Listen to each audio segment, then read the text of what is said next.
প্রিয় দর্শক, আপনারা দেখছেন মুসাফ কিচেনের ভ্যানিলা আইসক্রিম রেসিপি। আজকে আমার রেসিপিটি খুব সহজভাবে চেষ্টা করেছি আপনাদেরকে দেখানোর জন্য, আপনারা যাতে সবাই বাড়িতে বসে এটা বানিয়ে খেতে পারেন এবং বাড়ি থেকে কিনে খেতে না হয়। তাহলে চলুন দেখি আজকের আমার রেসিপিটি কী কী লাগছে। আমি একটা বাটিতে আমার আগে থেকে জাল করে রাখা হাফ লিটার দুধ নিয়ে নিয়েছি। এখন আমি দিয়ে দিলাম হাফ চা চামচ কর্নফ্লাওয়ার, দিয়ে দিব এখন হাফ চা চামচ কাস্টার্ড। আমি ভ্যানিলা ফ্লেভার নিয়েছি, যেটা ভ্যানিলা আইসক্রিম বানাবো। এবার দিয়ে দিব আমি হাফ কাপ কনডেন্স মিল্ক। এটা আপনার মিষ্টির উপরে ডিপেন্ড করতেছে আপনি কতটুকু মিষ্টি খাবেন। আমি এখানে হাফ কাপ ইউজ করেছি, আপনারা যদি আরও বেশি মিষ্টি খেতে চান তাহলে অ্যাডজাস্ট করতে পারেন। ভালো মতো নেড়ে আমি এটাকে এখন চুলায় বসিয়ে দেবো।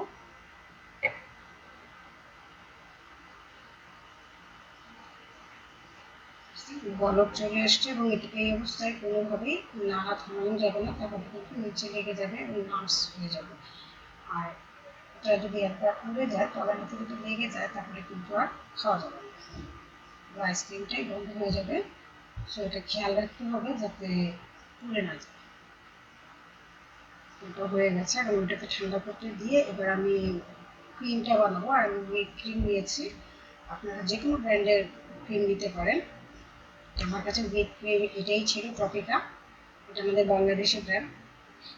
আমি এটা বেশ পছন্দ করি, কারণ আমি বাঙালি তাই। 2-3 চামচ আমি দিয়ে দিয়েছি এখানে। এবার আমি এটাকে বিট করবো বিটার দিয়ে। যাদের ঘরে বিটার নেই তারা ব্লেন্ডারে করতে পারেন, অথবা হুইস্কি দিয়েও করতে পারেন। তবে বেটার হবে আপনার এই পিঠা মেশিন দিয়ে করবে। বিট করে নিচ্ছি, এটাকে বেশি বিট করা যাবে না, এই পর্যায়ে বিটটাকে থামিয়ে দিতে হবে। ঠিক এরকম থাকবে। ভিডিওতে যেভাবে দেখাচ্ছি আপনারা যদি এভাবে ফলো করেন তাহলে আপনাদের আইসক্রিমটাও আমার মতো হবে। এ পর্যায়ে আমি আমার যে দুধটা আমি জাল করে রেখেছিলাম সেটা আমি দিয়ে দিচ্ছি। ওই মিশ্রণটা একদম ঠান্ডা করে ঢেলে দেবেন। যদি আপনার হাতে সময় থাকে তাহলে এই মিশ্রণটাকে আপনি ঠান্ডা করে ফ্রিজে আধা ঘন্টা রেখে দেন। আপনি যদি এটা বেট করেন আরও ভালো হবে। আমার সময় ছিল না তাই করতে পারিনি, বাট আপনারা চাইলে করতে পারেন। এবার আমি এটাকে খুব ভালো মতো মিশিয়ে নিব। দুধ এবং ক্রিমটা আমি একটু মিশিয়ে নেব, এতে করে ক্রিমের যে টেক্সচারটা এটা খুব ভালো আসবে। আমি এটাকে বিট করে নিব। এবার আমি এটাকে বিট করে নিচ্ছি। বিটটা ততক্ষণ করবো যতক্ষণ পর্যন্ত দেখবেন যে আপনার ক্রিমি একটা টেক্সচার না আসে, সে পর্যন্ত আপনি বিটটা করবেন। আর যখন দেখবেন যে ক্রিমি টেক্সচারটা চলে আসছে তখন আর বিট করার দরকার নেই, তখন বিটটা বন্ধ করে দেবেন। ঠিক এই অবস্থায় রাখবেন। আমার বিটটা হয়ে গেছে। এখন আমি এটাকে বক্সে ঢেলে 8 ঘন্টার জন্য ফ্রিজে রেখে দেব। যেহেতু আমি এটা রাত্রে ভিডিওটা শ্যুট করছি, আমি এটাকে ওভারনাইট ফ্রিজে রেখে দিব। কোনো কিছুই ওয়েস্ট করা যাবে না। আমি সময় বাটি থেকে পুরোটাই আমি কেচে নিচ্ছি। এবং বিট সবসময় একটা স্টিলের বাটিতে করবেন, তাহলে সুন্দর হবে। এবার আমি এটাকে একটু ট্যাপ করে নিয়েছি। দিয়ে দিলাম চকলেট চিপস।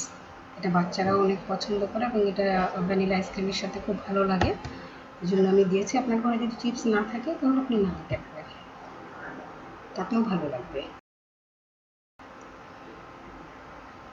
দিলাম। এবার আমি 10 মিনিট মানে সকালবেলা আমি এটাকে বের করেছি, সকাল 10টা-11টার দিকে আমি এটাকে বের করেছি।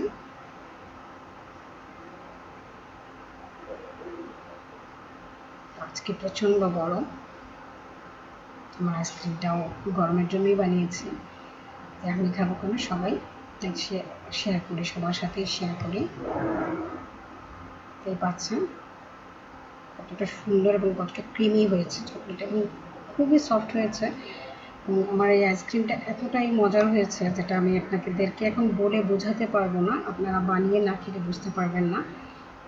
ভিডিওতে দেখতেই পাচ্ছেন যে কতটা ক্রিমি হয়েছে এবং কতটা সফট হয়েছে, খেতেও ঠিক ততটাই মজা হয়েছে। আর আমার ভিডিওটা আপনাদের কাছে কেমন লাগলো অবশ্যই কমেন্ট সেকশনে আমাকে জানাবেন। আর ভালো লাগলে ভিডিওতে অবশ্যই একটা লাইক কমেন্ট করবেন, এবং যারা নতুন আছেন তারা অবশ্যই সাবস্ক্রাইব করে পাশে থাকা বেল আইকনটি প্রেস করে রাখবেন নোটিফিকেশনের জন্য। অনেক অনেক ধন্যবাদ, অনেকক্ষণ ধরে ধৈর্য ধরে আমার ভিডিওটি দেখছিলেন। নেক্সট কোনো ভিডিও নিয়ে আবারও আপনাদের সামনে আমি চলে আসবো। সে পর্যন্ত ভালো থাকবেন, সুস্থ থাকবেন। আল্লাহ হাফিজ।